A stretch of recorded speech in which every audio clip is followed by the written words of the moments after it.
Hello, this is Rabbi Shlomo Zalman Bregman from the Jewish Executive Learning Network and BregmanSuccess.com. It is Thursday night, time to share with you an idea on this week's Torah portion. This week's Torah portion is Parshas Mikeitz, Torah portion Mikeitz, and it always corresponds with the holiday of Hanukkah. It's always the Torah portion on the Shabbos of Hanukkah. So, let me share with you an insight into this week's Torah portion from my Torah commentary, my Torah book, short and sweet on the Parsha.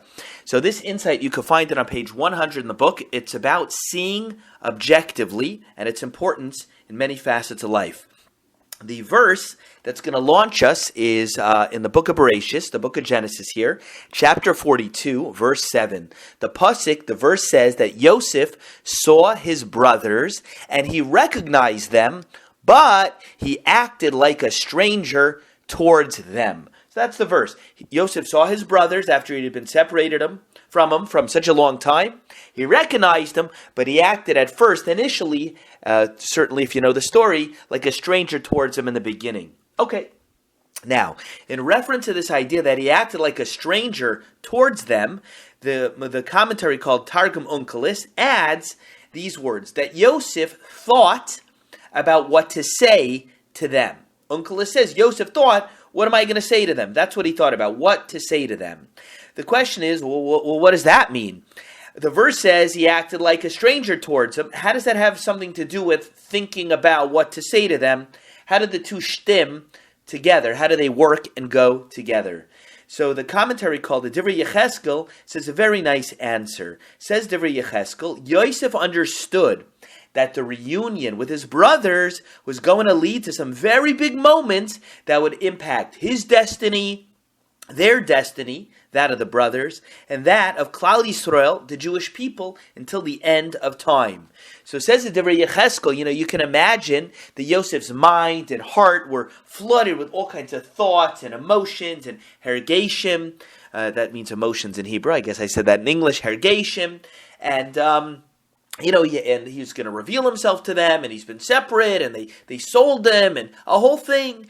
And you can imagine that it was hard for Yosef. Experience shows, in real life, day to day, it's difficult to remain objective and think clearly under those kind of conditions when your mind and heart are flooded with hergeshim emotions. Yeah. So what did Yosef do to attain a better perspective? So says Divrei Yecheskel, the answer can be found in the words of our pasuk.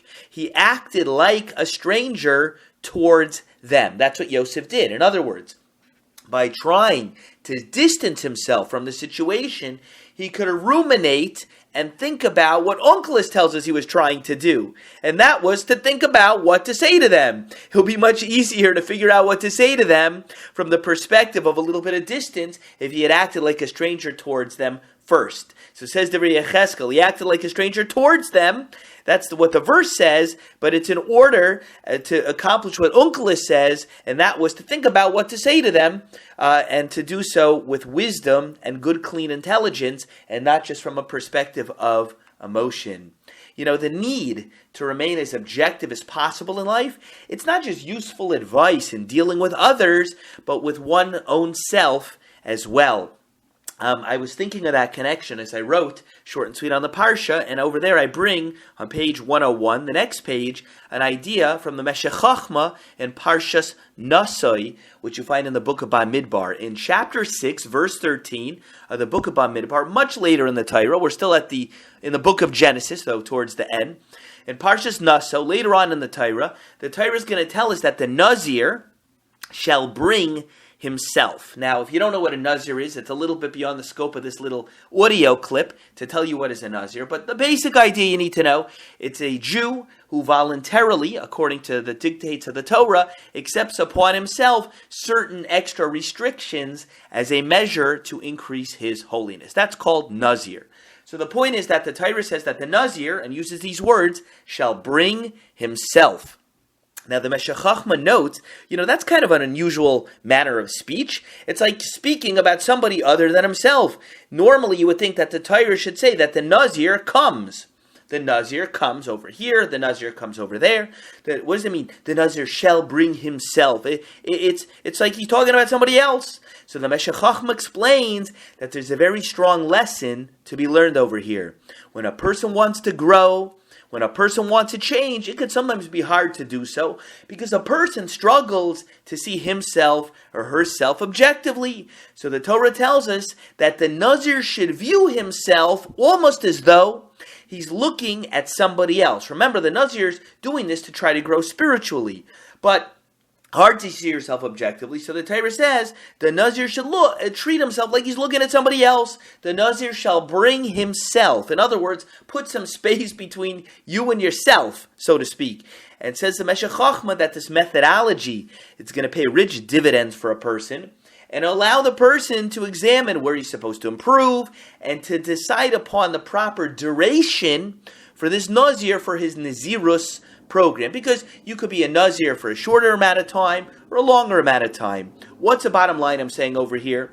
This is a great piece of Torah, what I'm saying over here tonight, for any person who would like to grow spiritually. And this is the idea.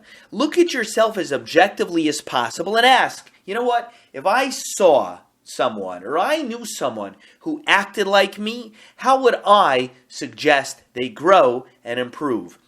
This is the idea that Divrei Yecheskel, what he's giving here, so to speak, like that's one of the threads going through his idea. And the Meshech Chochmah is try to look at yourself as objectively as you can. Distance yourself from yourself if you can, and that will allow you a little bit of mental space to think better, think clearer, make better decisions in terms of your growth, how to deal with others, and the like. And I would suggest to you that this is something that could help a person grow in business and in many other facets of life as well. It's well known that when it comes to trying to improve or grow, it could be your business, your revenue, your household, your relationships.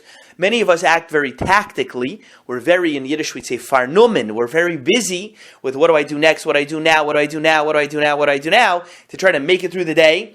And we're so busy and caught up with ourselves that we don't have the ability to distance ourselves and look more strategically to make wise decisions. When I help someone via Bregman Success, the business of mine, in terms of growing their business, one of the things I do is help them stop looking at the business from the perspective of a person running it, but to step away, have some distance in order to be able to see it with a clean pair of eyes. Same idea, obviously, lahavdo ben kadosh achol. We're talking spiritually, and over here in the first place in the Torah, and now I'm separating it to a more mundane topic, making money in your business. But the same nakuda, the same point, certainly applies. I hope you enjoyed this Devar Torah on Parshas Mikeitz. I wish you a Freilich and Chanukah, which means a happy Chanukah, a Chanukah Sameach. This is Rabbi Shlomo Zalman Bregman of the Jewish Executive Learning Network and BregmanSuccess.com.